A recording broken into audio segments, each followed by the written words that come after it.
Hello everyone. I hope आप सभी अच्छे होंगे। आज हम सी टैट साइंस पेपर 2 का डे 1 शुरू करने जा रहे हैं, जिसमें हम फूड जो भोजन है चैप्टर वो कवर करेंगे। और आज से हमारी जो सीरीज़ है साइंस पेपर 2 की वो स्टार्ट होगी और आप हमारे चैनल पे बने रहिए। आइए शुरू करते हैं। Food refers to substances that humans and animals eat or substances that plants absorb to stay alive. So कुछ ऐसे सब्सटेंसेस जो ह्यूमंस और एनिमल्स खाते हैं या फिर जो पौधे जीवित रहने के लिए ऑब्जर्व करते हैं। नाउ सोर्सेस, स्रोत, sources of sugar cane. So sugar cane is obtained from sugar cane. Sorry, जो शुगर होता है वो किससे ऑब्टेन होता है, कहाँ से आता है? वो शुगर केन से आता है। तो अगर हम यहाँ पर देखें कि सोर्सेस ऑफ शुगर यानी कि चीनी जो होता है उसका सोर्स कहाँ होता है, वो गन्ना जो होता है वो चीनी से मिलती है। सेकंड है सोर्सेस ऑफ मिल्क। हमें मिल्क कहाँ से मिलता है? एनिमल से। Milk comes from animals. Sources of idli. Rice, जो राइस होता है वो क्या होता है? इडली बनाने के लिए राइस का यूज़ होता है, यानी कि हम चावल का यूज़ करते हैं। नाउ मिल्क, कर्ड, घी, दूध, दही, पनीर, घी एनिमल प्रोडक्ट्स होते हैं, यानी कि जंतु उत्पाद होता है। These are obtained from animals. ये सब कहाँ से ऑब्टेन्ड होते हैं? ये सब जानवरों से मिलते हैं। नाउ ऑयल सीड्स, यानी कि तेल बीज। मस्टर्ड प्लांट, सरसों के पौधों से। Oil is obtained from the mustard plant. अभी हम पढ़ते हैं ऑयल सीड्स यानी कि तेल बीज।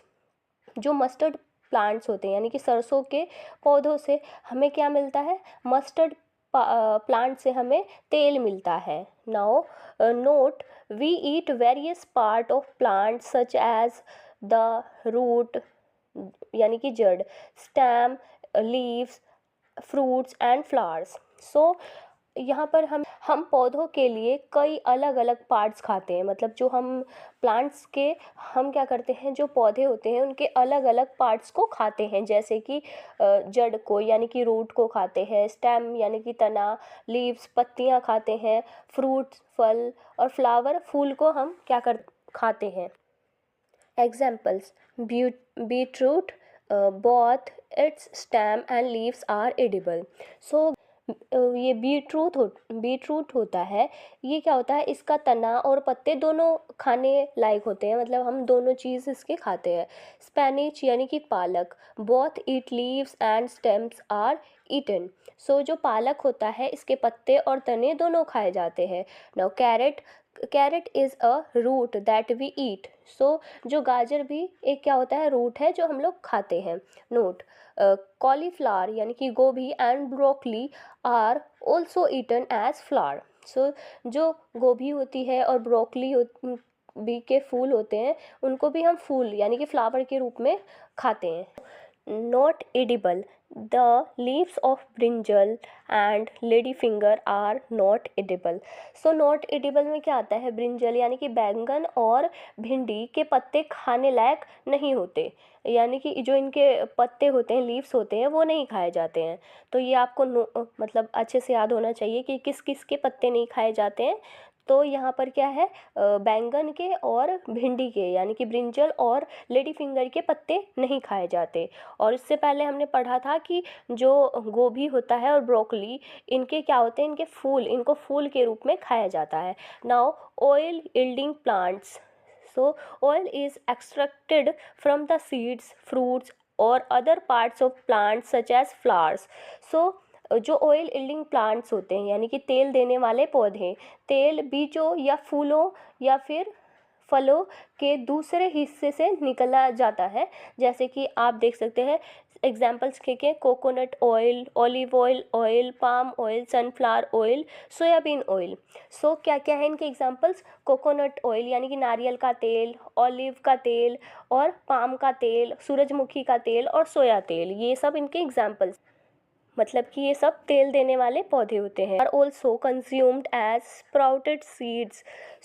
जो मूंग होता है और चना होता है, यानी कि मूंग की दाल जो होती है और चना होता है के बीच में भी के बीज भी स्पॉटेड सीड्स यानी कि अंकुरित बीज के रूप में खाए जाते हैं। Okay, so plant roots as food, carrot, radish, beetroot, sweet potato, turnip are all roots that we eat. So यहाँ पे क्या लिखा है, जो plants roots as food, food की तरह हम लेते हैं, क्या क्या होते हैं जो हम रूट्स खाते हैं वो क्या क्या होते हैं, जैसे कि कैरेट यानी कि गाजर, मूली, चुकंदर, स्वीट पोटैटो यानी शकरकंद, सलजम, ये सब क्या होते हैं, ये सब रूट्स होते हैं जो हम खाते हैं, कंज्यूम करते हैं। As a stem, onion, potato, ginger, garlic, turmeric are example of plants where we eat them stem. So जो ये plants होते हैं यानी कि अनियन, प्याज, आलू, अदरक और लहसुन, हल्दी, ये सब किसके एग्जाम्पल्स हैं, ये सब स्टेम मतलब जो प्लांट्स के स्टेम होते हैं वो हम इनको क्या करते हैं, प्लांट के स्टेम के रूप में उनको हम खाते हैं। और एज लीव्स, लीव्स की तरह हम किनको खाते हैं, spinach, cabbage, mustard plant are example where we eat the leaves, हम इनके लीव्स को खाते हैं। जो क्या क्या एग्जांपल्स है, पालक हो गया, गोभी, सरसों के पौधे, ये सब हम क्या करते हैं, लीव्स के रूप में खाते हैं। As flowers, banana plant, pumpkin plant, sunflower, jasmine are example of flowers we use. So basically as flowers की तरह हम क्या क्या खाते हैं, केले के पौधे को, कद्दू का पौधा, और क्या है, सूरजमुखी और चमेली, ये सब किसके एग्जाम्पल्स है, फ्लावर के, जो हम खाते हैं। Okay, now Honey comes from, हमसे पूछा गया है कि जो हनी होता है वो कहाँ से आता है। हनी इज़ मेड बाय बीज, बीज collect nectar which is sweet juice from flowers, then they turn it into honey and store it in their hive. This nectar is only available during certain times of the year when flower bloom. सो यहाँ पर हमें बताया गया है कि जो हनी है वो कहाँ से आता है। हमने अभी पढ़ा कि जो हनी होता है वो किसके द्वारा आता है, बीज, मतलब वो कौन बनाता है, मेड बाय बीज, मधुमक्खियाँ बनाती हैं।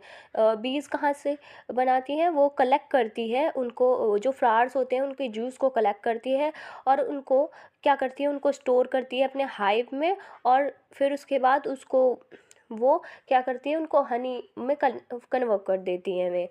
Okay, now components of food, अब हम कंपोनेंट्स पढ़ेंगे फूड के। फर्स्ट है carbohydrates, found in foods like wheat, rice and potato, this give energy to our body. पहला है हमारा कार्बोहाइड्रेट्स, जो क्या होता है, जो फाउंड इन फूड्स, जैसे कि कौन कौन से फूड में पाया जाता है, गेहूं में, चावल में, आलू में, और ये सब क्या होते हैं, ये सब हमें हमारी बॉडी को एनर्जी प्रोवाइड करते हैं, मतलब हमारी शरीर को एनर्जी देते हैं। Now protein, found in foods like milk, egg, meat, this help in building and repairing in the body. अब है प्रोटीन, जो प्रोटीन होता है वो कौन कौन से फूड में पाया जाता है, मिल्क में, अंडे में और मांस में, और ये हेल्प करता है कि हम अपने जो हमारी बॉडी है उसको बिल्ड करें, और जो बॉडी के टिश्यूज़ हैं उनके रिपेयर में, अगर कहीं पे हमें चोट लग जाती है तो उसके रिपेयरमेंट में भी प्रोटीन हेल्प करता है। Now fats, found in butter, ghee, milk, cheese, fat give us more energy than carbohydrates. जो फैट होता है वो हमें कहाँ कहाँ से मिलता है, बटर में मिलता है यानी कि मक्खन में, घी में, दूध में, पनीर में मिलता है, और जो फैट होता है ये हमको कार्बोहाइड्रेट से मोर एनर्जी देता है, उससे ज़्यादा एनर्जी देता है। Okay, now fiber, fourth one, which is fiber, found in fruits and vegetable, it help in digestion and keep our body clean. जो फाइबर होता है ये कहाँ पे हमें पाया जाता है, फ्रूट्स में और वेजिटेबल्स में, और ये हमारे डाइजेशन में हेल्प करता है और हमारी बॉडी को क्लीन रखने में भी हेल्प करता है। फिफ्थ है minerals, calcium, iron, phosphorus and sodium are important for healthy bones, blood and muscles. Fifth point है मसल्स। जो कैल्शियम होता है और आयरन होता है, फॉस्फोरस और सोडियम, ये क्या करते हैं, ये बहुत ज़्यादा इम्पोर्टेंट होते हैं हेल्दी बोन्स के लिए और ब्लड के लिए और मसल्स के लिए। जो मिनरल्स होते हैं ये बहुत नेसेसरी होते हैं।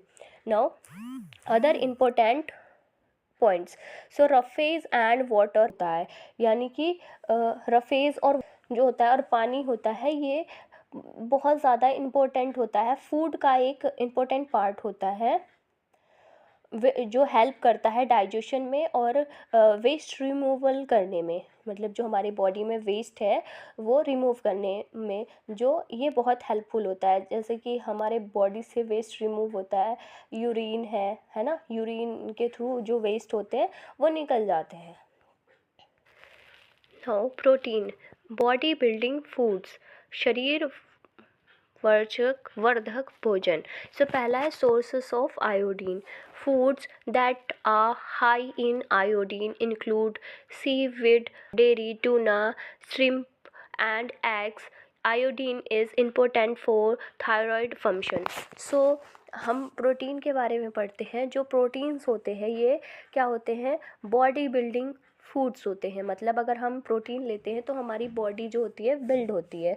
सो अगर हम इसके सोर्सेस की बात करें, आयोडीन के सोर्स की, तो आयोडीन वाले फूड्स में सीवीड, डेयरी, टूना, श्रिम्प और एग आते हैं। आयोडीन थायराइड के फंक्शन के लिए ज़रूरी होता है। Now sources of phosphorus. Phosphorus is found in dairy products, meats, poultry, fish, eggs, nuts, legumes, dal, vegetables and grains. Phosphorus is important for bone health. So second क्या है, sources of phosphorus. जो phosphorus होता है, phosphorus dairy products में, meets में, fish में, egg में, nuts में, लेग्यूम्स, दाल, वेजिटेबल्स और ग्रेन्स में भी मिलता है। ये हमारे बोन्स के लिए इम्पोर्टेंट होता है। Now sources of iron. Iron can be found in shellfish, spinach, liver or organ, meats, legumes, pumpkin seeds and jerky. Iron is necessary for red blood cells production. So third point है sources of iron. So iron shellfish, spinach, liver या फिर organ meats, legumes, pumpkin seeds और jerky में होता है। Iron red blood cells बनाने के लिए बहुत ज़रूरी होता है। ओके, सोर्सेस ये है, सोर्सेस ऑफ आयोडीन में फोस्फोरस और सोर्सेस ऑफ आयरन। तो आप पिक्चर में देख सकते हैं कि इसमें सोर्सेस ऑफ आयोडीन में क्या क्या है। इसमें जिंजर है, डेयरी होते हैं प्रोडक्ट्स, और क्या होते हैं, एग्स होते हैं। ये सब क्या होते हैं, आयोडीन के सोर्स होते हैं। और सोर्सेस ऑफ फोस्फोरस में देख सकते हैं आप, इसमें हमारे फिश हो गया, एग्स, लेग्यूम्स, दाल हो गया, वेजिटेबल्स और ग्रेन्स, ये सब क्या हो गए, फोस्फोरस के सोर्सेस हो गए। और सोर्सेस ऑफ आयरन में आप देख सकते हैं, इसमें स्पेनिच है और लीवर है और मीट है, पम्पकिन सीड्स, और ये सब क्या होते हैं, सोर्सेस ऑफ आयरन्स होते हैं। Now test to check the presence of nutrients. So पहला है स्टार्च। सो फर्स्ट पॉइंट है starch. To check if starch is present in food, put 2 or 3 drops of dilute iodine solution on the food. If the color turn blue or black, it means starch is। So guys, आप picture में भी देख सकते हैं, test for starch में क्या हो गया कि हमने पहले एक टेस्ट ट्यूब में हमने एक फूड का मिक्सचर बना लिया और उसमें हमने आयोडीन सॉल्यूशन के 2 से 3 ड्रॉप ऐड किए और इसका जो कलर हो गया वो ब्लू हमें दिख रहा है। तो यानी कि इसका मतलब है कि इसके अंदर स्टार्च प्रेजेंट है। Now second point, protein. To test for protein, take the powder food sample, add a few drops of water, then add 10 drops of H2O2, hydrogen peroxide, 10 drops of caustic soda and 2 to 3 drops of copper sulfate, CuSO4, or sodium hydroxide, NaOH. If the solution turn violet, it means protein is present. So guys, test for protein में आप देख सकते हैं कि इसमें क्या है कि अगर हमें प्रोटीन का टेस्ट करना है तो प्रोटीन टेस्ट करने के लिए फूड का पाउडर सैंपल लें, उसमें थोड़ा वाटर डालें, फिर उसमें 10 ड्रॉप H2O2 यानी कि हाइड्रोजन पेरोक्साइड, और फिर उसके बाद 10 ड्रॉप कॉस्टिक सोडा और 2 से 3 ड्रॉप हमें कॉपर सल्फेट यानी कि या फिर हमें कॉपर सल्फेट डालना है या फिर सोडियम हाइड्रोक्साइड डालें, ठीक है, अगर जो सॉल्यूशन है उसका कलर जो होता है वो वॉयलेट कलर में हो जाता है तो उसके अंदर प्रोटीन प्रेजेंट है, यानी कि अगर उसका कलर जो होता है वॉयलेट कलर में टर्न हो जाता है तो उसके अंदर क्या है, प्रोटीन प्रेजेंट है। नाउ हम देखते हैं test for fats. Take a drop of the food sample and put it on a surface. If it spread out and leaves an oily mark, it contain fat.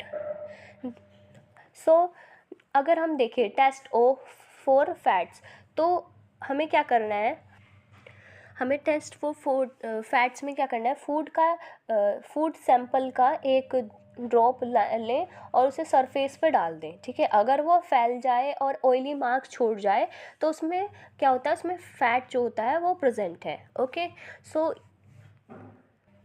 this simple test help identify the presence of key nutrients in food like starch, protein and fats.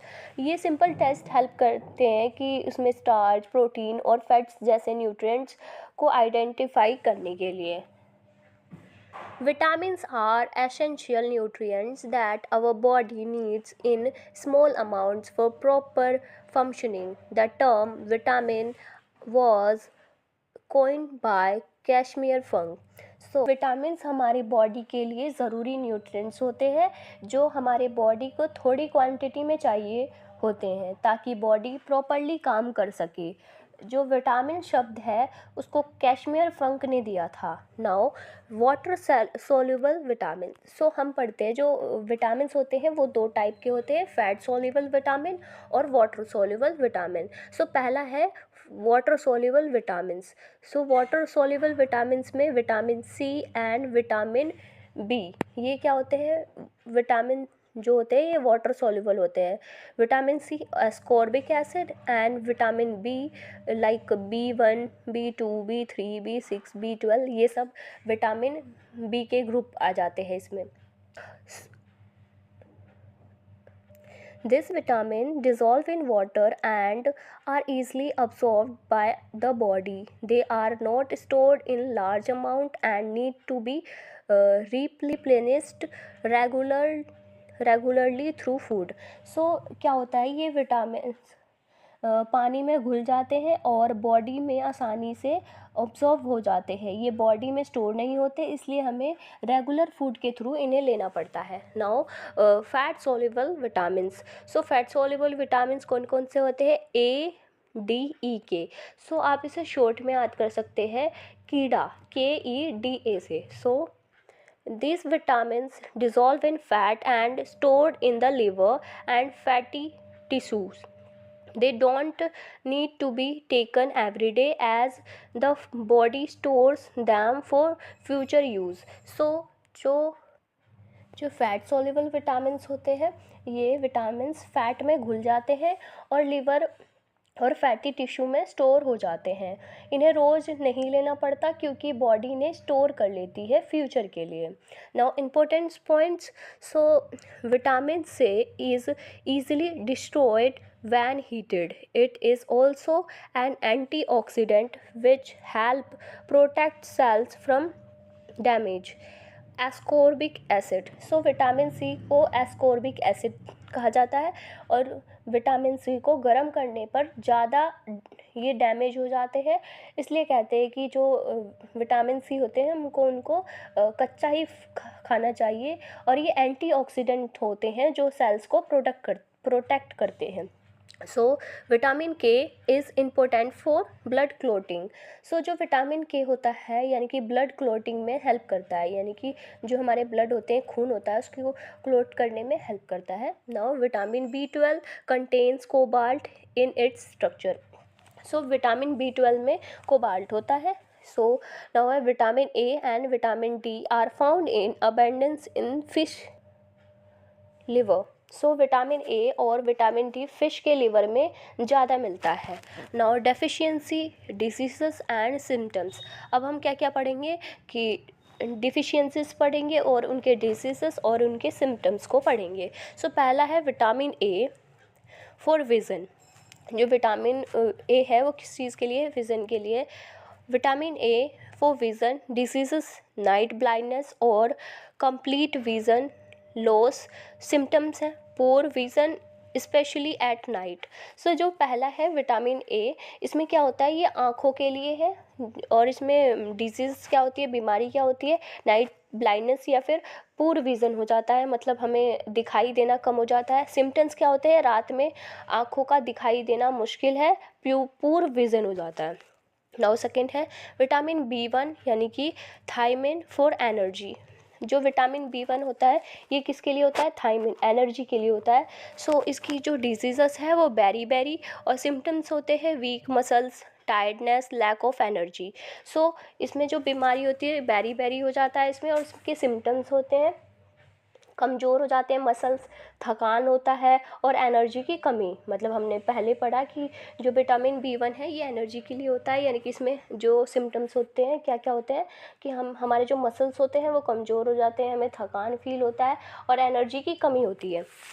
और vitamin C ascorbic acid for immunity, मतलब जो vitamin C है ये किस चीज़ के लिए है, इम्यूनिटी के लिए है।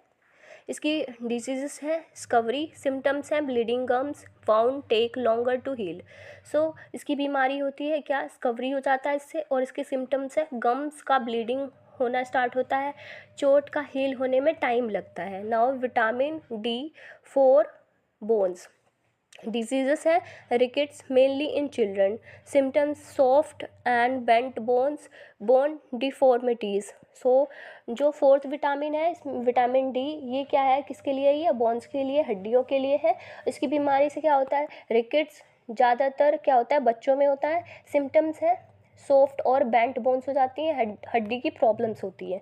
सो फिफ्थ है calcium for bones and teeth, diseases है ओस्टियोपोरोसिस, टूथ डिके। सो जो फिफ्थ है और इसमें क्या है, सिम्टम्स है वीक बोन्स, टूथ डिके। सो जो पांचवा है इसमें क्या होता है कि हड्डी और दांत के लिए है ये कैल्शियम।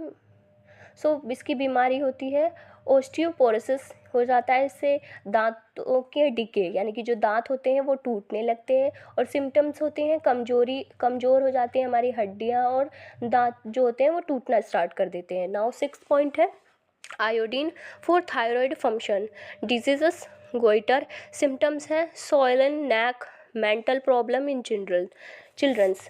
सो जो सिक्स्थ पॉइंट है आयोडीन थायराइड फंक्शन के लिए होता है, ये इसकी बीमारी से गोइटर होता है, सिम्टम्स है गला जो होता है वो फूल जाता है, स्वेलिंग आ जाती है, और बच्चों में मेंटल प्रॉब्लम्स भी आ जाती हैं। नाउ सेवेंथ पॉइंट है iron for blood, diseases anaemia, symptoms है वीकनेस, टायर्डनेस, पेल स्किन।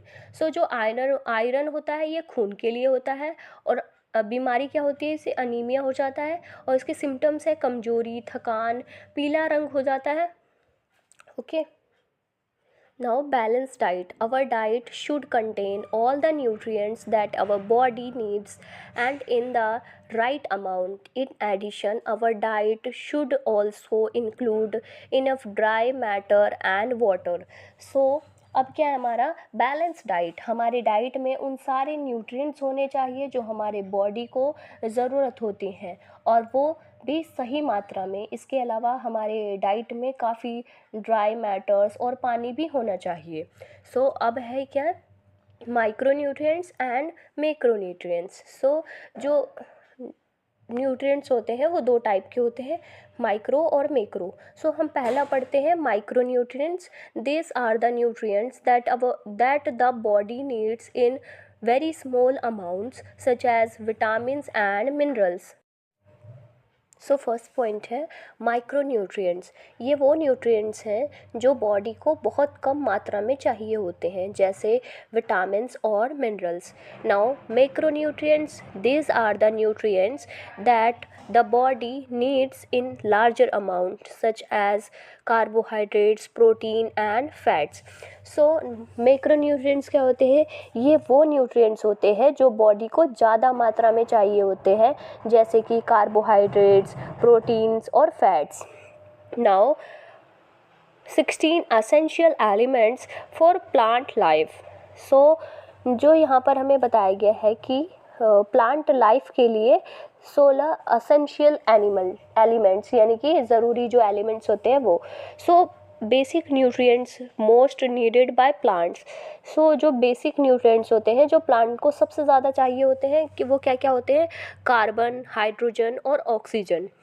ये क्या होते हैं, ये बेसिक न्यूट्रिएंट्स होते हैं जो सबसे ज़्यादा प्लांट्स को नीड होती है, इनकी ज़रूरत होती है। Okay, now primary macronutrients most needed by plants, nitrogen, phosphorus and potassium. जो प्राइमरी न्यूट्रिएंट्स होते हैं जो प्लांट को सबसे ज़्यादा चाहिए वो कौन कौन से होते हैं, नाइट्रोजन होता है, फॉस्फोरस और potassium. Secondary macronutrients needed in smaller amount by plants. So जो सेकेंडरी न्यूट्रिएंट्स होते हैं जो प्लांट्स को थोड़ा कम चाहिए होते हैं वो कौन कौन से हैं, calcium, magnesium and sulphur. Now macronutrients needed in very small amounts by plants। अब हमें क्या यहाँ पर क्या पढ़ रहे हैं हम, पहले हमने मैक्रोन्यूट्रिएंट्स के बारे में पढ़ा जो ज़्यादा चाहिए और कम चाहिए। अब हम किसके बारे में पढ़ रहे हैं, माइक्रोन्यूट्रिएंट्स के बारे में। सो माइक्रोन्यूट्रिएंट्स जो प्लांट को बहुत कम मात्रा में चाहिए वो कौन कौन से हैं, नंबर 1 आयरन, मैग्नीज और जिंक, कोपर, बोरोन, मोलिबेडनम और क्लोरीन। ये क्या है, ये जो है ये सभी माइक्रो न्यूट्रिएंट्स हैं जो प्लांट्स को बहुत कम मात्रा में चाहिए। Now all these nutrients are essential for the growth and health of plants. ये सभी न्यूट्रिएंट्स प्लांट के ग्रोथ और हेल्थ के लिए बहुत ज़रूरी होते हैं। आप इस डायग्राम के थ्रू, इस पिक्चर के थ्रू देख सकते हैं कि माइक्रोन्यूट्रिएंट्स और मैक्रोन्यूट्रिएंट्स, जो माइक्रोन्यूट्रिएंट्स होते हैं, जो न्यूट्रिएंट्स होते हैं वो दो पार्ट्स में डिवाइडेड हैं, माइक्रोन्यूट्रिएंट्स और मैक्रोन्यूट्रिएंट्स।